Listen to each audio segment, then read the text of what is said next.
Irregular period என்னதான் பண்றது? உங்க பிரச்சனைகளை கட்டுப்படுத்த லயன் டேட் சிரப் தினமும் 2 ஸ்பூன். சிவகார்த்திகேயனின் படத்திற்கு சூட்டப்பட்ட பராசக்தி தலைப்பு விவகாரம் மீண்டும் பேசுபொருளாகி இருக்கிறது. அது குறித்து விரிவாக பார்ப்போம். முன்னாள் முதல்வர் கருணாநிதியின் தீ தெறிக்கும் வசனங்கள், நடிகர் திலகம் சிவாஜி கணேசனின் அனல் பறக்கும் நடிப்பு, இவற்றோடு சமூக கருத்துக்கள் அடங்கிய கதையம்சம் கொண்டது பராசக்தி திரைப்படம். இது பிளாக் அண்ட் ஒயிட் காலம். இதே தலைப்பில் டிஜிட்டல் யுகத்தில் உருவாக இருக்கிறது லேட்டஸ்ட் பராசக்தி.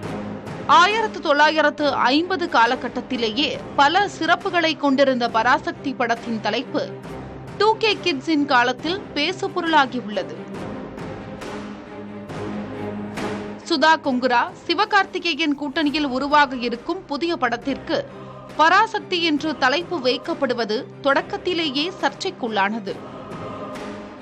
தலைப்பிற்கு ஏவிஎம் நிறுவனம் தடையில்லா சான்று கொடுத்த நிலையில் அதற்கு பராசக்தியின் தயாரிப்பு நிறுவனமான நேஷனல் பிக்சர்ஸ் எதிர்ப்பு தெரிவித்தது. பராசக்தி தலைப்பை பிற படங்களுக்கு வழங்க வேண்டாம் என தமிழ் திரைப்பட தயாரிப்பாளர் சங்கத்திற்கு சிவாஜியின் மூத்த மகன் ராம்குமார் ஏற்கனவே கோரிக்கை வைத்திருந்தார்.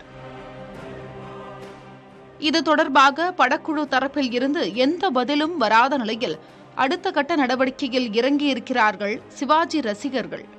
தமிழ் சினிமா வரலாற்றின் அடையாளம் காப்போம் என்ற வாசகத்துடன் கண்டன போஸ்டர்கள் ஒட்டியுள்ள அவர்கள் 100 ஆண்டுகள் ஆனாலும் ஒரே பராசக்தி தான் என குறிப்பிட்டுள்ளனர்.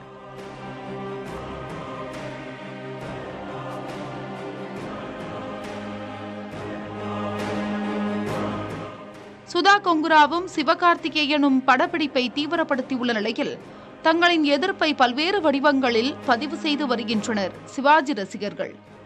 புதிய தலைமுறைக்காக புனிதா பாலாஜி.